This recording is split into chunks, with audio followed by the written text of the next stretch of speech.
Ready to ditch the solo grind and team up with your Xbox buddies in Los Santos, even though you're on PC? Let's make it happen. First, fire up GTA 5 on your PC. Once you're in the game, press the Windows key and the letter G simultaneously. This opens the Xbox game bar, your gateway to cross-platform fun. Now, look for the social widget in the game bar. It usually looks like a few little people icons. Click on it to open your friends list. In the social widget, you'll see a search bar labeled Find Someone.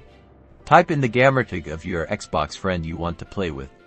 Make sure you get the spelling exactly right.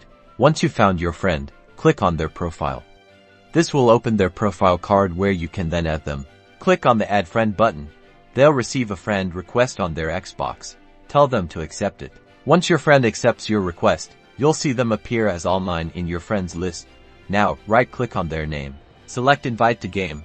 This sends them an invitation to join your GTA Online session.